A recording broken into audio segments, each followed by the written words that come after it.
जब इंसान को थोड़ा सा तर्जुमा आता हो ना, उसकी थोड़ी तवज्जो हो, उसे नमाज पढ़ने का भी बड़ा ही मजा आता है।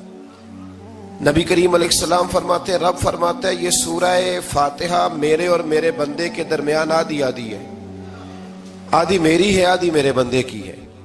जब वो कहता है ना मालिक यौमिद्दीन, तो यहां तक वो मेरी तारीफ करता है। इय्याका नअबुदु व इय्याका नस्तईन तक पहुंचता है तो अब मेरा और उसका आधा आधा काम शुरू हो जाता है।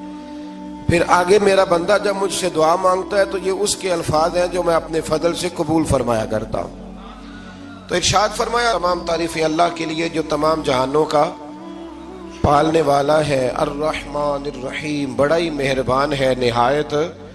ये रहमान मुबालगे का सीगा है, यानी इतना रहम करने वाला कि जितना कोई और रहम न कर सके, इसलिए अल्लाह ही रहमान हो सकता है, बंदा कोई रहमान नहीं हो सकता। बंदे को रहीम कहा जा सकता है, नबी पाक रहीम है लेकिन रहमान नहीं है, इसलिए किसी भी इंसान का नाम रहमान नहीं हो सकता। किसी दुकान पर बाज़ों का लोग नाम रख लेते हैं रहमान बुक डिपो, तो ये दुरुस्त नहीं है। बंदे का नाम रहमान नहीं हो सकता, अब्दुर रहमान, इसलिए कि ये लफ्ज़ रहमान खुदा के अलावा किसी और के लिए बोलना दुरुस्त नहीं है। फिर इरशाद फरमाया मालिक यौमिद्दीन, अल्लाह मालिक है क़यामत के दिन का। तो या अल्लाह आज के दिन का मालिक भी तो तू ही है।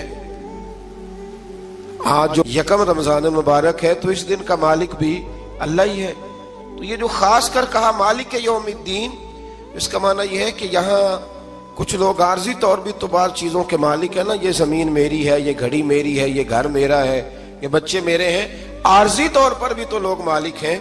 लेकिन कयामत के दिन आर्जी तौर पर भी कोई मालिक नहीं होगा। कयामत में सारी बादशाही फकत मेरे अल्लाह की होगी। बल्कि रब करीम फरमाएगा, कहाँ है वो लोग जो दुनिया में बादशाह बना करते थे, किधर है? बड़े बड़े कज कुला जो कहते थे कि हम उठते हैं तो लोग उठते हैं, बैठते हैं तो दुनिया बैठ जाती, वो कहाँ है? जब कोई नहीं बोलेगा तो रब फरमाएगा लिल्लाहिल वाहिदिल कहार, आज एक रब वाहिद और कहार की हुक्मरानी है।